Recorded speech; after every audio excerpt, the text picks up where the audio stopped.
Hello friends. इस video में हम देखने वाले हैं कि इंडियन स्टॉक मार्केट इतना क्यों गिर रहा है।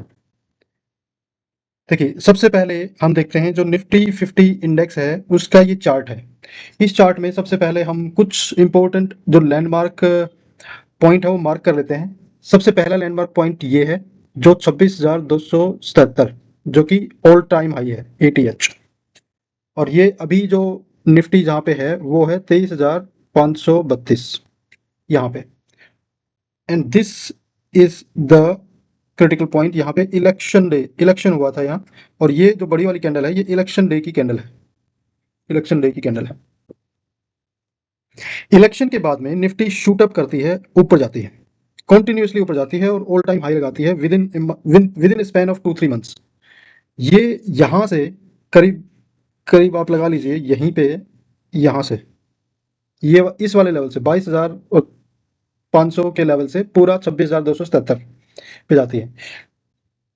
अभी हम ये देखने वाले हैं कि निफ्टी में ये वाली जो रैली है, ये वाली रैली और ये वाला जो डाउनफॉल है, इन दोनों का रीजन क्या है। इन दोनों का नहीं देखने वाले, हम सिर्फ डाउनफॉल का रीजन देखने वाले। डाउनफॉल का रीजन क्या है इसका तो आपको पता ही है, और ये हम किसी और वीडियो में भी कवर कर सकते हैं। डाउनफॉल का रीजन जानने के लिए हमें कुछ और डेटा देखना पड़ेगा। उस डेटा में ये है कि देखिए, सबसे पहले हम देखने वाले हैं, देखिए इस स्लाइड से ये पता चलता है कि जो इंडियन स्टॉक मार्केट है उसमें जो FIIs हैं, FIIs की अब तक होल्डिंग जो है वो 77 लाख करोड़ की है। 77 लाख करोड़। और अगर आपने डेटा देखा हो तो FIIs ने अक्टूबर में अक्टूबर में सेल किया 1.4 लाख करोड़ के आसपास, और अभी नवंबर में उन्होंने सेल किया है 30,000 करोड़ के आसपास। तो लगभग ये 1.7 लाख करोड़ हो गए। This is only 1.75% of their holding. तो ये फिगर आप अपने दिमाग में रखिए कि जो FIIs की टोटल होल्डिंग है उसमें से ओनली 1.75 या 2% के करीब उन्होंने अभी बेचा है। समझ रहे हैं? अभी लास्ट अक्टूबर में और नवंबर में 2 महीने में, नवंबर तो अभी पूरा भी नहीं हुआ है, तो 2 महीने में उन्होंने 2% बेचा है। तो ये आप फिगर समझिए कि 2% बेचा है। तो अब इस फिगर को आप ध्यान में रखिए। अभी चलते हैं पीछे, हम इस चीज को देखते हैं ये क्या चीज है। देखिए इसमें ये है, अब FIIs का ये 77 लाख करोड़ है, ये कहाँ से आया है। सबसे पहले तो देखते हैं कि 2019, ये एक टाइमलाइन यहाँ पे ड्रॉ करते हैं हम लोग। टाइमलाइन ये है, ये टाइमलाइन है, राइट। ये 2024 है और ये 2019 है। 2019 में जो USA का फेडरल रिजर्व है, फेडरल रिजर्व, उसने रेट कट करना शुरू किया, प्लस पैसा प्रिंट करना शुरू किया। Print, money printing. इस पूरी supply of money into the market, supply of money into the market, इसको बोलते हैं क्वांटिटेटिव ईजिंग। ये टर्म आपने 2019 में बहुत बार सुना होगा, हर न्यूज चैनल पे, हर USA प्रेसिडेंट के मुंह से, फेडरल रिजर्व, हर जगह क्वांटिटेटिव ईजिंग ही चल रहा था। उसके बाद आया 2020 में आया कोविड, और कोविड के टाइम पे सभी इकोनॉमीज जो हैं देवर ट्रबल्ड कि उनको रिवाइव करने के लिए कुछ किया जाए। तो 2020 में फिर से रेट कट हुआ और फिर से मनी सप्लाई मार्केट में बढ़ी। मनी सप्लाई, ये हम USA की बात कर रहे हैं, और आपको आगे आगे ये भी बताऊंगा कि हम USA की बात क्यों कर रहे हैं, और USA की जो मॉनेटरी पॉलिसी है उससे हमें इतना ज्यादा फर्क क्यों पड़ता है। भाई मॉनेटरी पॉलिसी तो यूरोपियन कंट्रीज की भी है, चाइना की भी है, जापान की भी है, और भी बहुत सारी कंट्रीज हैं जहां पे रेट कट होते हैं, लेकिन हमारी मार्केट को इतना फर्क नहीं पड़ता जितना फर्क USA की मॉनेटरी पॉलिसी से पड़ता है। ये हम देखेंगे अगली स्लाइड में। तो अभी हम देखेंगे कि अभी हम देख रहे थे कि जो फेडरल रिजर्व है उसने रेट कट किया। रेट कट करने से उसने $5 ट्रिलियन, जो क्वांटिटेटिव ईजिंग का प्रोग्राम था, उससे $5 ट्रिलियन जो पैसा है वो मार्केट में सप्लाई बढ़ा दी उसने। अब $5 ट्रिलियन को रफली अगर रुपीज में कन्वर्ट करें तो ये बनता है 400 lakh crore rupees. Humongous number. मैंने अभी बताया आपको कि जो FIIs हैं उनका हमारी मार्केट में सिर्फ 77 लाख करोड़ है, और जिसका ओनली 2% बेचा है उन्होंने, जो कि 1.7 लाख करोड़ होता है। और ये जो क्वांटिटेटिव ईजिंग से आया है नंबर 400 लाख करोड़, इसमें से अगर मान लो 1% पैसा भी इंडिया में आ जाता है, 4 लाख करोड़, तो हमारा जो स्टॉक मार्केट है वो रॉकेट बन सकता है। समझ रहे हो? तो ये है गेम सारा। अभी 77 लाख करोड़ है, 77 लाख करोड़ में से 1.7 लाख करोड़ बेच दिया उन्होंने। ठीक है, हम इस वीडियो में ये देख रहे हैं कि ये स्टॉक मार्केट गिर क्यों रहा है। तो हमें ये जो रीजन है FIIs की सेलिंग का, ये हमें मोस्ट प्रोबेबल रीजन लग रहा है कि एफआई सेल कर रही है 1.7 लाख सेल कर दिया है, इसलिए मार्केट गिर रही है। ऐसा नहीं है कि 1.7 लाख करोड़ सेल कर दिया है और उस उसके अगेंस्ट में डीआईज ने कुछ बाई नहीं किया। डीआईज ने बाई किया है, इम्पोर्टेंट है। लेकिन देखिए पहले क्या था, पहले दो प्लेयर है मार्केट में, एक है एफआईआई, एक है डीआईआई, ठीक है।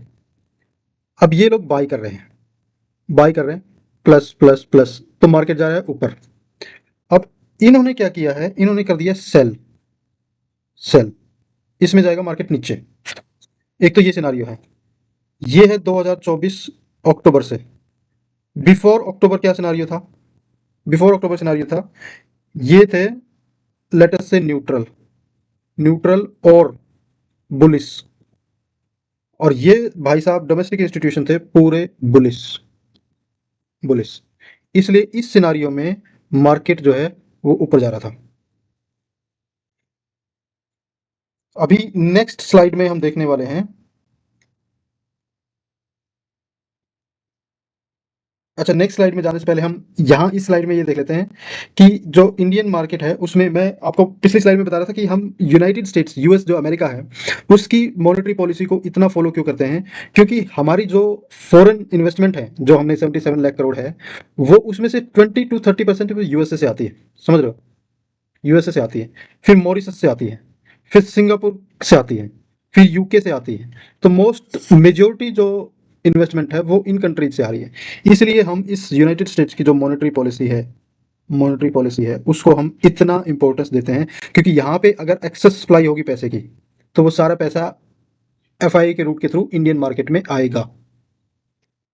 चलो देख लेते हैं। देखिए इस स्लाइड में हम ये देख रहे थे कि जो यहाँ से रैली आई है, ये सारी रैली जो है वो डोमेस्टिक इंस्टीट्यूशन के मनी से आई है, डोमेस्टिक इंस्टीट्यूशंस। इन्होंने करीब करीब 9 लाख करोड़, 9 लाख करोड़ जो है पैसा वो पंप किया है। तो यहाँ पे 26,277 पे लेके गए ये। अभी ये जो डाउनफॉल आया है, ये आया है एफआईआई सेलिंग की वजह से, एफआईआई सेलिंग की वजह से। अब एफआईआई सेलिंग के रीजन क्या है, उसमें अगर हम जाएं एक बार हम देखते हैं एफआईआई सेलिंग के रीजन क्या है। ये हम देखते हैं यहाँ पे, देखो एफआईआई सेलिंग के रीजन में जाने से पहले एक बार हम यहाँ पे देखते हैं। ये जो ग्राफ आपको दिख रहा है, ये ग्राफ है निफ्टी का पी रेशियो। देखिए 2021 दिसंबर से नवंबर 2024 तक है ये।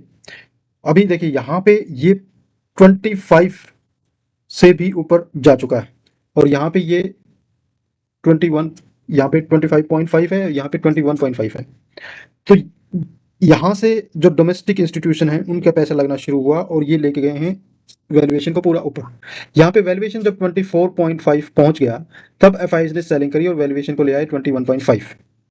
देखिए अगर आपको पी रेशियो का नहीं पता है तो आप गूगल करके देख सकते हैं। बेसिकली मैं ये बता देता हूँ कि कोई कंपनी लेटेस्ट से 100 रुपीज़ का प्रॉफिट करती है, ठीक है, और उसका जो शेयर प्राइस है वो 1000 रुपीज़ का चल रहा है, तो ये हम कैलकुलेट करेंगे कि 1000 डिवाइडेड बाई 100, इसका जो प्राइस, ये प्राइस हो गया, ये प्रॉफिट मतलब अर्निंग होगी, प्राइस टू अर्निंग रेशियो है वो 10 का है, तो 10 इसका प्राइस टू अर्निंग रेशियो हो गया। अब देखिए आप, अगर इसका 20 होगा, इसका मतलब ये है कि अर्निंग तो इसकी 100 ही है, लेकिन प्राइस इसका 2000 हो गया। तो जैसे जैसे प्राइस बढ़ता जाएगा इन मल्टीपल ऑफ प्रॉफिट, तो उसका जो पी रेशियो है वो बढ़ता जाएगा।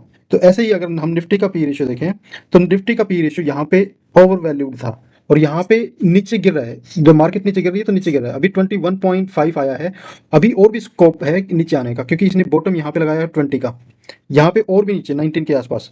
तो अभी स्कोप है मार्केट के पास में करीब करीब 10% का स्कोप और है कि पी रेशियो और करेक्ट हो सकता है, मार्केट और करेक्ट हो सकती है इन नेक्स्ट 2 to 3 मंथ्स, ये स्कोप है। अब जब मार्केट 20 के पी की रेशियो पे आ जाएगी, उस टाइम पे हम ये कह सकते हैं कि यहाँ पे फेयरली वैल्यूड है, जो मार्केट है वो फेयरली वैल्यूड है, तो वहां से जो है बाइंग शुरू हो सकती है, इवन एफआईएस की बाइंग शुरू हो सकती है। तो अभी हम चलते हैं, हम देख रहे थे कि एफआईएस क्यों सेल कर रहे हैं। अभी एक तो रीजन हमें ये मिल गया है कि एफआईएस जो है, एक तो रीजन है ये प्रॉफिट बुकिंग, प्रॉफिट बुकिंग। जब आपकी निफ्टी का पी रेशियो 25 के आसपास है, तो हम डेफिनेटली कुछ प्रॉफिट बुक करेंगे। तो हमने 1.7 लाख करोड़ इन्वेस्टमेंट का प्रॉफिट बुक कर लिया out of our 77 lakh crore, ठीक है। दूसरा जो सबसे बड़ा रीजन है वो ये है कि चाइना में एक स्टिमुलस पैकेज आया है, स्टिमुलस पैकेज, और उस स्टिमुलस पैकेज से चाइना की जो इकोनॉमी है वो रिवाइव होगी, और ये एक अपॉर्चुनिटी है, एफआईज को दिख रही है। इस अपॉर्चुनिटी में पैसा लगाने के लिए एफआईज इंडिया से निकल के, जो अभी ओवर वैल्यू आप कह सकते थे, जब मार्केट 26,277 पे थी, तो वो इंडिया से निकल करके चाइना में जा रहे हैं, जहाँ पे ये वाली अपॉर्चुनिटी है। तो इस अपॉर्चुनिटी का बेनिफिट लेने के लिए जो फॉरेन इंस्टीट्यूशन है वो निकल के जा रहे हैं। तो हमने देखे 2 रीजन है जिसकी वजह से फॉरेन इंस्टीट्यूशनल इन्वेस्टर इंडिया से बाहर जा रहे हैं, एक तो प्रॉफिट बुकिंग, दूसरा चाइना स्टिमुलस। तो ये है पूरी कहानी कि हमारी इंडियन मार्केट क्यों गिर रही है। अब क्वेश्चन ये है कि कब तक गिरेगी और कब संभलेगी। हम तो सिर्फ एक एस्टिमेट कर सकते हैं कि मार्केट में जब एफआईआई की सेलिंग रुकेगी और डोमेस्टिक इंस्टीट्यूशन जो अभी बाय कर रहे हैं वो they will keep on buying, तो हम ये समझ सकते हैं कि मार्केट अपना रिवर्स करेगी। हमने डेटा पॉइंट से देख लिया है कि जो इंपॉर्टेंट पॉइंट है कि जैसे निफ्टी का पी रेशियो है, पी रेशियो जब 20 के आसपास आ जाएगा तब हम कह सकते हैं कि अब एफआईआई की सेलिंग रुक सकती है।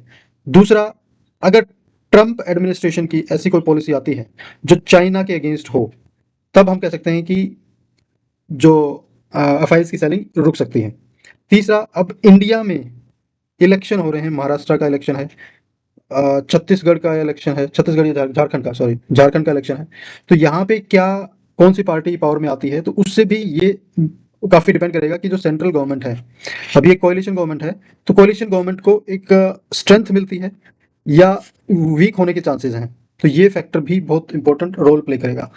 ये 3 मेन फैक्टर हैं, हो सकता है ये मेन फैक्टर ना भी हों, लेकिन इन स्टॉक मार्केट में बहुत सारे फैक्टर होते हैं, हर फैक्टर को हम स्टडी नहीं कर सकते। तो जो इंपॉर्टेंट फैक्टर है सिर्फ वही हम स्टडी करते हैं, और इन इंपॉर्टेंट सेक्टर में हमें ये लगता है कि ये इंपॉर्टेंट फैक्टर हैं। हो सकता है आपको कुछ और फैक्टर इंपॉर्टेंट लग रहे हो। तो ये एक हमारा वीडियो था कि स्टॉक मार्केट क्यों गिर रही है। देखने के लिए धन्यवाद।